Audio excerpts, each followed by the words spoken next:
Magandang umaga mula sa Pag-asa Weather Forecasting Center. Ito ng ating update sa magiging tayo ng panahon sa susunod na 24 oras. As of 4 a.m. today, ito yung ating latest advisories sa ating mga lokalidad. So sa kasalukuyan, as of 4 a.m. nga may nakataas tayong thunderstorm advisory sa ilang areas ng Central and Southern Luzon. So may mga naobserbahan tayong thunderstorm activity ngayong madaling araw sa area ng Zambales, Bataan at ilang bahagi ng Quezon. So para malaman natin at ma-monitor yung mga thunderstorm advisories or rainfall advisories na posibleng i-issue ng Pag-asa sa ating mga lokalidad within the day, ay maaring bisitahin ang official website ng panahon.gov.ph.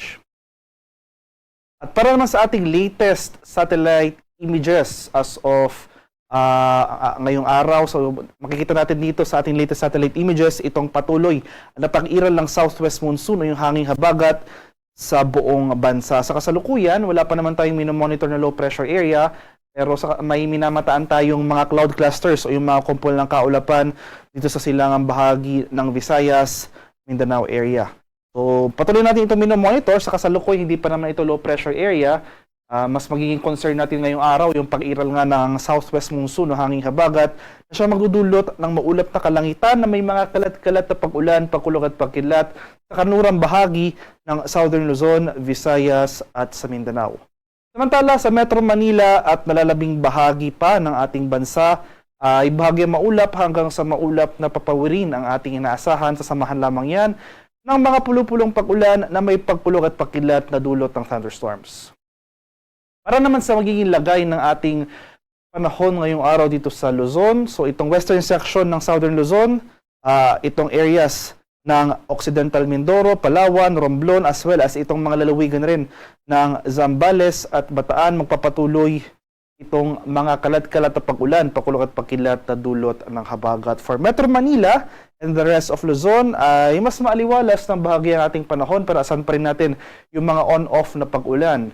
So, kadalasan yung mga biglaan at panandali ang pag-ulan na dulot ng thunderstorms na ito, kadalasan nangyayari sa dakong hapon at sa gabi.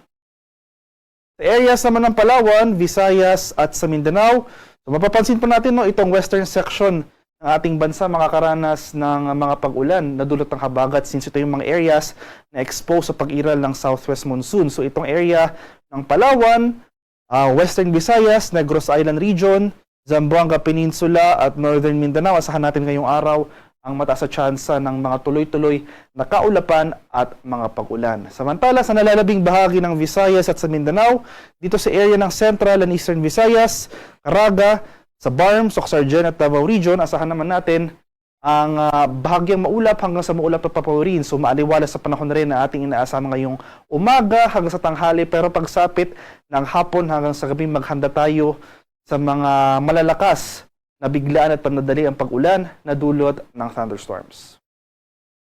Sa kalagayan naman natin karagatan sa kasalukuyan, walang gale warning na nakataas, banayad hanggang sa katamtamang pag-alon ang mararanasan sa malaking bahagi ng ating bansa. Gayunpaman, iba yung pag-iingat pa rin sa ating mga kababayan na maglalayag sapagkat kung meron tayong offshore thunderstorm activity, ito yung mga pag-ulan sa ating mga dagat baybayin, asahan natin ang mga pagbugso ng hangin. Akibat dito ang bahagyang pagtaas ng ating mga alon.